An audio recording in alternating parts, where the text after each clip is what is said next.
Now we are discussing different types of the virus. What is virus? Vital information resources under siege.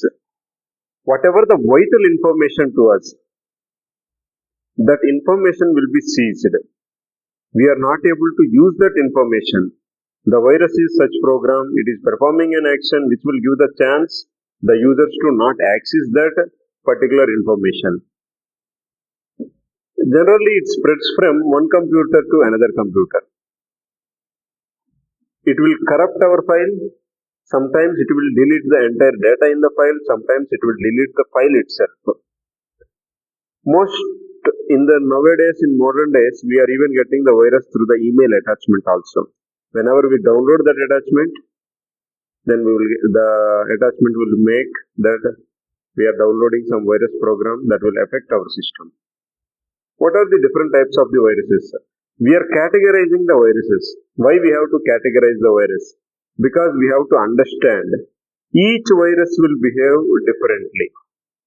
Each virus will behave differently. We are trying to understanding the functionality of each virus. Multi-partiate virus. This will distribute through infected media, and this will be in the memory. This will hide in the memory, and slowly it will go into boot sector. First, this virus is infected through media. At that time, we thought, okay, there is no problem to us. But from that infected media, it will go to memory. At that time also, there is no problem to us. But when from the memory, it is going to boot sector, then it will create the problem. If we would have removed the virus when it is being infected through media itself, then our system would have been saved. At least if we would have been deleted when it was entered into the memory, then our system would have been saved.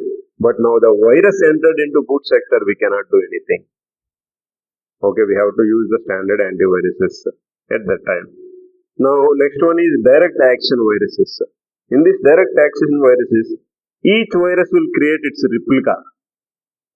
It will create many replicas, and they will wait for the condition. We will think our computer is safe, but these viruses will wait for that particular condition. Once the condition is met, they will start working. So this is direct action, because when the condition is met, they will directly come into action. They are already there. They are waiting for the situation. Next one is overwrite viruses. These viruses, when these viruses are there in our system, they will delete the information in the file. Sometimes they will delete the entire information. So what is the solution for this? There is no solution for it. We have to remove that virus. We have to remove that virus. We have to remove that file. We have to delete that file. That is the only solution when overwrite viruses are there in our system. Next one is boot virus. In this boot virus, the virus will be in the boot sector of the hard drive. So that will affect the entire hard drive. We cannot able to access the hard drive. Next one is macro virus. This virus will come with the application files, and it will affect the remaining things. And directory virus, it will wrongly show the directory. We will think we are executing our program, but actually we are executing the virus. These are the different types of the virus. We discussed about multi-partiate virus. This will come through the infected media. From there it will go to the memory. From there it will go to the boot sector.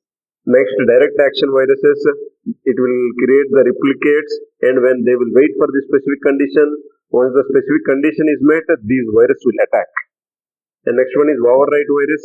This will delete the information in the file. There is no solution for it. We have to delete the file itself. And next one is boot virus. It will go to the boot sector of the hard disk, and it will attack the hard disk entirely. And macro viruses, it will come with the application file, and it will affect the entire remaining surroundings of that application file. Next, directory virus, it will wrongly show the directory. We are thinking that we are executing our program, but it is executing the virus. So how can we remove the viruses? How can we protect our system from the viruses? These are the viruses.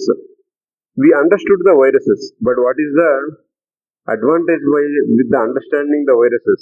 Understanding viruses it is not sufficient. We should know how to manage these viruses. We understood the problem, but now we have to tackle how to tackle this problem. How to make the efficient way to remove this. First one is, whenever you do not connect to internet, no virus can affect you. But it is practically not possible. We generally require internet to operate our system or mobile. Second one is, we have to update the OS then and there every time. Whenever an update comes, we have to update our operating system, and we have to update our web browser, because most attacks come from web browser only. And we have to update our software programs. We have to update the latest versions, because older versions may get sometimes give an option to the hackers for the attack. And the next one, we have to install the standard antivirus. By installing the standard antivirus, we can stop the spreading of the virus, or we can even remove the virus. Okay.